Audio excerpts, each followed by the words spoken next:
जय श्री राम। हर हर महादेव। साथियों, आप सबसे विनती है, सबसे पहले अपनी पूरी श्रद्धा से कमेंट में हर हर महादेव लिखें। दोस्तों, क्या आप भी अपने घर की सुख शांति, संतान की कमी, या फिर आपके घर में माता लक्ष्मी का वास नहीं हो रहा है?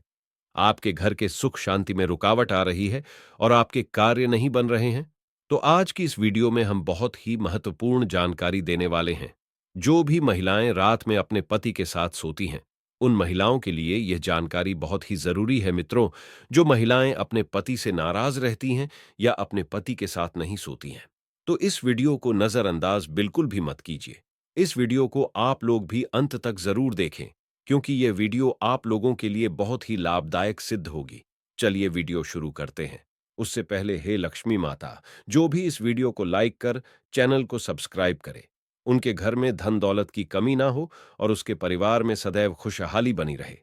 साथियों, एक गांव में गरीब सेठ रहता था। आप सोच रहे होंगे, सेठ था और वो भी गरीब, यह दोनों विरोधाभासी शब्द एक साथ कैसे? यह सब भाग्य का खेल है। हर किसी इंसान के जीवन में कभी उतर कभी चढ़ाव आते रहते हैं। इस तरह रामगोपाल सेठ भी किसी जमाने में बहुत अमीर हुआ करता था और वह खूब दान धर्म और लोगों की भलाई किया करता था।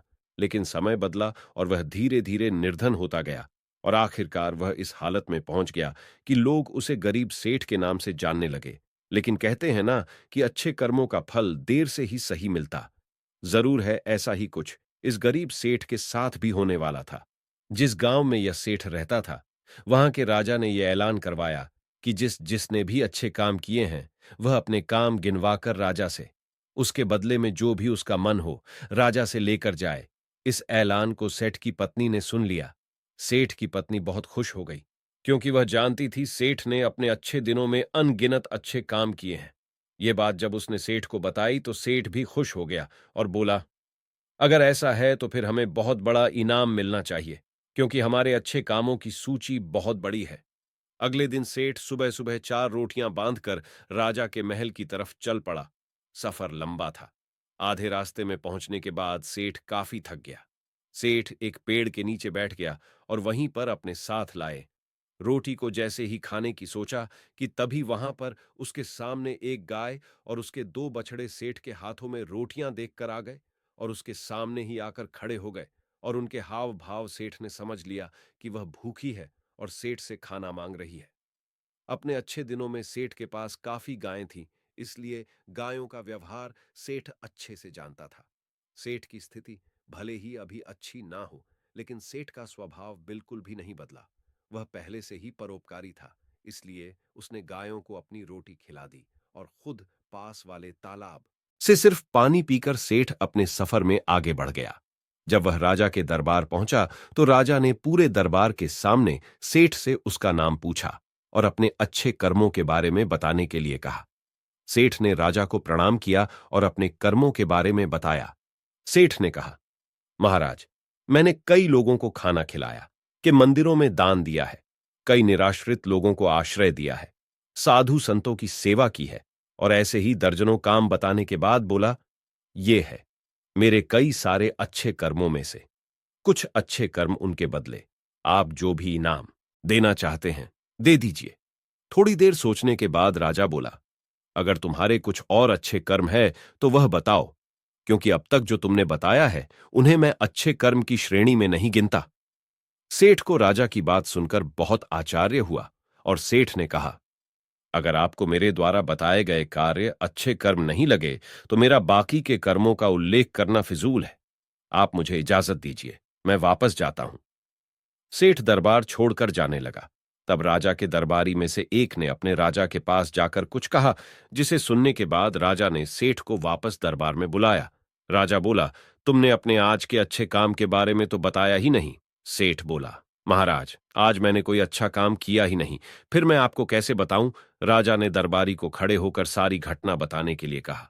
दरबारी खड़ा हुआ और बोला, महाराज, जैसे कि मैं आपको बताया, मैं उसी गांव में रहता हूं जहां पर यह सेठ आराम करने बैठा था, और मैंने वहां देखा कि कैसे इन्होंने अपना सारा खाना पास आए गाय को खिला दिया और खुद बिना खाए पानी पीकर आगे बढ़ गया।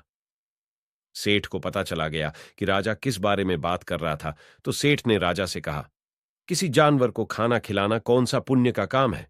और इस बात को मैंने कब का भुला दिया था।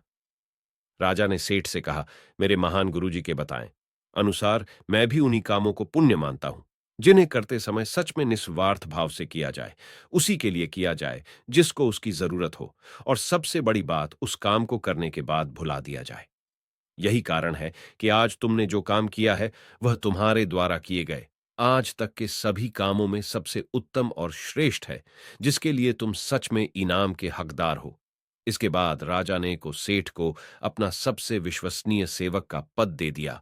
उस राजा के दरबार सेठ को बैठने का अब मौका मिल गया।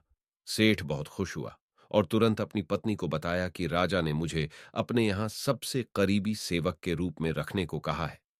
यह सुनकर पत्नी खुश हो गई और कहने लगी, भगवान तेरा लाख लाख शुक्र है, आज तुमने मेरी सुनी ली।